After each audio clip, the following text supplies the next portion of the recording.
2020, the year we're all trapped indoors because of the COVID-19 virus. The COVID-19 coronavirus began in late December of 2019, and it believed to have originated from bats and spread to humans when they decided to eat raw bat meat. To the audience, you're concerned about the health and safety of you and your loved ones everywhere. So, with the knowledge released, you can help them. And as young adults, our immune systems are towards the peak, but we can still catch and be a carrier if we go out. So today, we will discuss the methods to reduce the spread of COVID-19 by staying at home, using social distancing, and wearing face masks. Let's begin by talking about something we're all currently facing, being told to stay at home.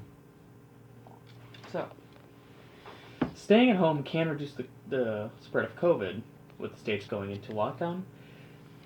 People are being told to stay indoors and work from home if possible. You should only leave your home if your occupation is labeled as essential, or labeled as essential, such as doctors, police officers, and even cashiers. According to the survey I conducted, 70% of people are working from home and 16% are working out of home.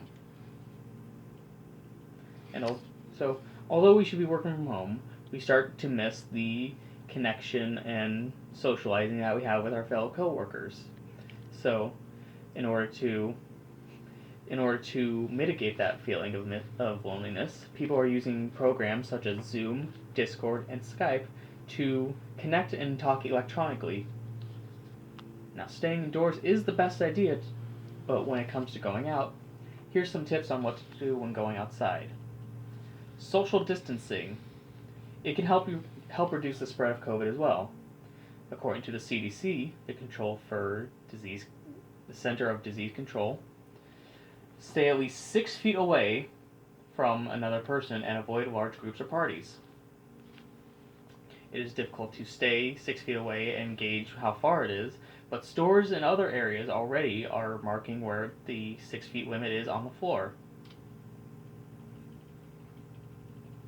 And now to add some extra protection to yourself, it is wise to use a face mask and keep any germs from getting to you or anyone else. Using a face mask can reduce the spread of COVID. According to the World Health Organization, using a face mask when you go outside and when you're coughing or sneezing.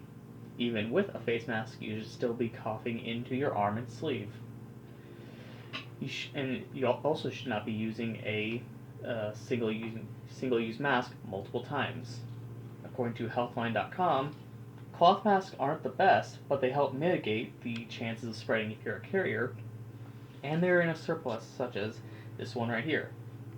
And so, the way to put on a face mask properly is you take the strings in your hand, you cover your face and mouth, and wrap it behind your ears. Make sure that the mask covers your nose and mouth properly, and prevent any leakages from happening by making sure that any spaces or holes are covered up. So, when you have to take it off, you don't want to rip it off like this, but you take the strings, unwrap your ears, and remove it like such. And if this is a single-use mask, you throw it away and wash your hands. So, today we discussed some ways to stay safe in the crisis of a pandemic, such as staying indoors, using social distance to avoid people, and wearing a face mask for that extra little protection. I hope this helped you to be more conscious of what's going on in our world today as we all try to survive this pandemic. Stay safe, everyone.